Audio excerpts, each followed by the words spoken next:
And in order to start to see this definition that you're looking for, in order to change your body composition, in order to even kind of look like an everyday athlete, you need to be training. Hello, friends, and welcome back to the Sweat Simple podcast. My name is Brooks Herbis, and I'm an online fitness, nutrition, and mindset coach who's here to help you simplify and make sense out of the all too confusing fitness and nutrition industry. Let's be real, there's a lot of conflicting information online, and it can be hard to know what's legit and who to trust. In every episode, I'll be sharing the science and psychology behind health, fitness, and long-lasting behavior change. But I'll also be sharing real-life practical application, because all of the best info in the world only matters if you can actually apply it to your real life. So grab a coffee, water, glass of wine, or lace up your walking shoes, and let's dive in. Hello, you guys, and welcome back to the Sweat Simple podcast. If we are listening here in real time, it is the start of the year. We are coming off January 1st with lots of motivation. We're excited to reach our health and fitness goals, and this episode is super timely because you're probably a couple weeks in to your new goals around the gym and workouts and doing probably more. And you might be feeling a little bit frustrated because your results aren't paying off. Or even if you're not listening in real time, maybe you've been at this for months or years and you feel like you have been busting your butt in the gym 6 days a week. You show up, you leave your workouts feeling sweaty, you're fatigued, your muscles are shaking like jello, you've burned a lot of calories, but you're feeling really frustrated because every morning you look in the mirror and you don't see that definition that you thought you would. You're working so hard, but you're not actually looking like you work out. There's something missing. There's like a big piece of the puzzle that you haven't quite kicked. Maybe you even feel like your body is just fighting against you. It's just not possible for you to tone up. And to be honest, in my early 20s, before I was a coach, this was me. I was busting my butt in the gym. I was working out a lot, like 6 days a week. And if we even go back to my college days, I was doing 2-a-days. I would take a total body tone class, and then I would take a spin class right after. So I was working out for like 2 hours a day, and I had no definition. I didn't look like I worked out at all, and I truly had no idea what was going on. And you're probably feeling that same way too. It's really frustrating to be working really hard and to not be seeing any results, to not feel like the work that you're putting in is producing the correct outcome. It's confusing, it's frustrating, and it makes you want to stop trying completely. So today's podcast is all about why you look like you don't work out and how to fix it. Because I'm not just going to give you all of these reasons why what you're doing isn't working.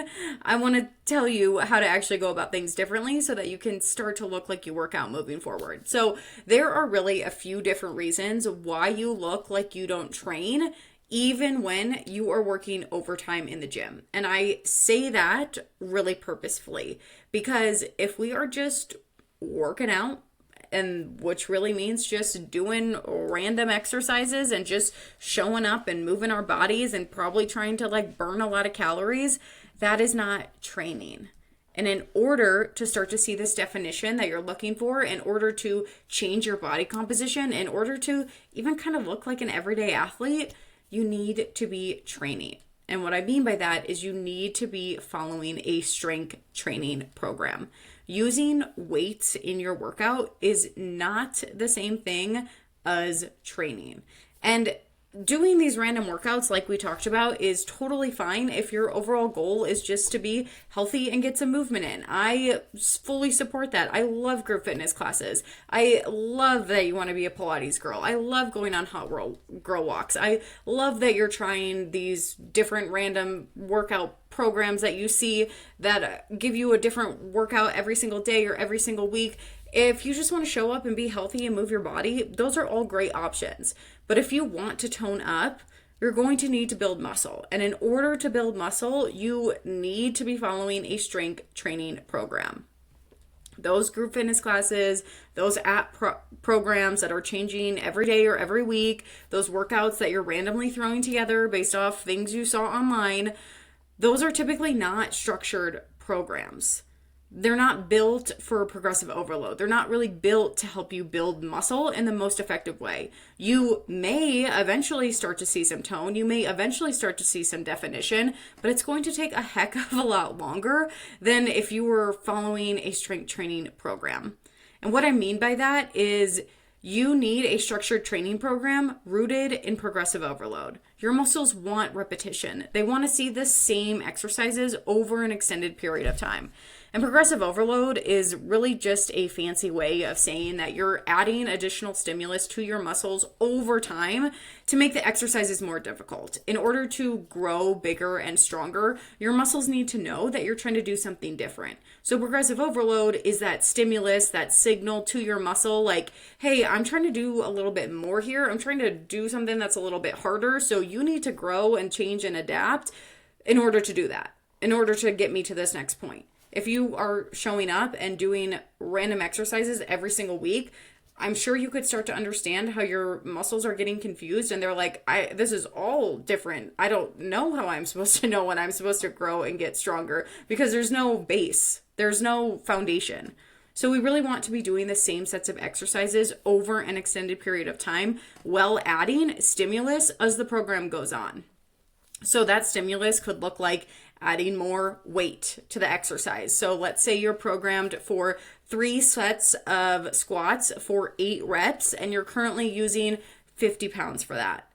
Adding weight in week 2, adding 5 pounds. So you're now doing 3 sets of 8 squats at 55 pounds. That's progressive overload. And so on and so forth as the weeks go on. This could also look like adding reps or sets. So maybe instead of 3 sets of 8, you're doing 4 sets of 8. Or instead of 3 sets of 8, you're doing 3 sets of 10. Lots of different ways to add additional stimulus. And it could even be things like playing with tempo. So, doing pause reps or constant tension reps. Truly, I could make an entire podcast episode just talking about progressive overload. So we're not going to get into that here. It's probably more science than a lot of you are interested in anyways. But that's just a good starting point. You need to know that your muscles want repetition. You need to be following a strength training program. And that strength training program needs to be getting more difficult as time goes on. I do want to give the caveat when we're talking about things like adding weight, reps, or sets, the longer you've been strength training, the longer you might go before you're able to add that additional stimulus. So, when you've been training for over a year, you're probably not adding weight to every single exercise every single week. Doesn't mean that you're still not adding some sort of stimulus. You could still add, a rep, or you could still decrease your rest time, or whatever it might be. You can still make things more difficult without it being all about adding weight. That's something that people tend to get confused about because adding weight is the easiest and probably the most enticing way to add progressive overload. So might not always be adding weight though. If you're trying to tone up, if you're trying to build muscle, this is crucial. So if we want to change your body composition, if you want to get out of this place of frustration and into that place of feeling like your efforts are paying off, we're going to stop doing random workouts and we're going to start following a strength training program. Now, reason number 2 that you're looking like you don't work out is you're forgetting about your nutrition. You guys have probably heard that saying, you can't out-train a bad diet. That's fairly true. Many people, again, myself included, before I was a coach, me in my early 20s, really assume that working out is all you need. And if you work out, you're going to achieve your dream body. You can eat whatever you want. That's not the case. And some people like to say, well, it was the case for me in my early 20s. I can't say that. That was not the case for me in my early 20s. But we just can't expect the same results. We can't expect to just, show up and try to work really hard in the gym and not care about our nutrition at all. That's not how this works. Strength training, so the work you're doing when you're following this strength training program, it's going to help you build muscle. But if you're trying to change your body composition and some of that needs to come from losing fat, that piece is going to come from your nutrition. In order to lose fat, you need to be in a calorie deficit. And in order to build muscle, you need to be eating adequate protein. So either way, whether you're trying to lose fat or you're trying to build muscle, nutrition is still going to come into play. We can't ignore it completely. And if you want to know how many calories to eat and how much protein you need, head to the show notes, grab my Sustainable Fat Loss Guide. It has a calorie and protein calculator in it for you guys. So I'm going to take all the guesswork out of it for you so that you can just use the calculator, find your numbers, and feel really confident you know what and how much protein and calories to eat in order to reach your goals. And really, when we're thinking about fat loss specifically, nutrition is the most important part. A lot of people think that we can outtrain a bad diet and that workouts are the most important thing because you see the calories you're burning on your Apple Watch and you're like, if I can just get those up, who cares what I'm eating? But the truth is that the calories that we're burning through exercise are a very, very small percent of the total calories that we're burning throughout the day, like less than 5 to 10%. So because of that, because when we look at our total daily calorie and it's called total daily energy expenditure. When we look at that and we're really only able to change 5 to 10% of that, that's not enough to move the needle when it comes to fat loss. So because of that, it's really hard to lose weight simply through our workouts. In order to really move the needle on that 5 to 10%, we'd be having to do hours of cardio a day, which might have been sustainable when you were 21, but now when you have a demanding job and kids maybe, and you're going back to school and you're stressed and X, Y, and Z, you probably don't have hours a day to dedicate to cardio for the rest of your life. So because of that, it's much easier to get yourself into a calorie deficit required for fat loss from your nutrition rather than from trying to burn more calories through exercise. So if we can't sustain that high level of activity, the weight loss is going to be temporary, and we're much better off paying attention to our nutrition and eating in a calorie deficit. So nutrition and staying in a calorie deficit needs to be a core pillar of your weight loss plan. You also need to ensure you're eating adequate protein in order to build and maintain muscle while you're losing weight. So if you're not eating enough protein, some of the weight you're losing is going to come from muscle, not just fat, which again isn't helping that problem of not looking like we work out. So we can't ignore nutrition. We have to make sure that our workouts are on point, yes, but that we're also paying attention to whether it's calorie deficit for fat loss or protein if we're trying to build muscle. So nutrition is really a key part of making sure that we look like we're working out. Now, there are two more reasons, but they really go hand in hand as to why we look like we don't work out, and what we need to do to fix it is consistency and patience, because you can have the most perfect workout plan and the best nutrition protocol, but unless you're following these two things consistently, and unless you're giving yourself enough time to see big changes in your body, you're going to continue to spin your wheels and you're not going to see the results, and you'll continue to wonder why you look like you don't work out. Now, in order to see the results that you want, you need to be 80% or more consistent with hitting your nutrition plan and hitting your workouts in any given month. And honestly, I would even increase the consistency needed for your workouts. Reason being is that when we look at our nutrition plan, we're typically following some sort of nutrition plan every single day for the month. That gives us more opportunities to either be consistent or not.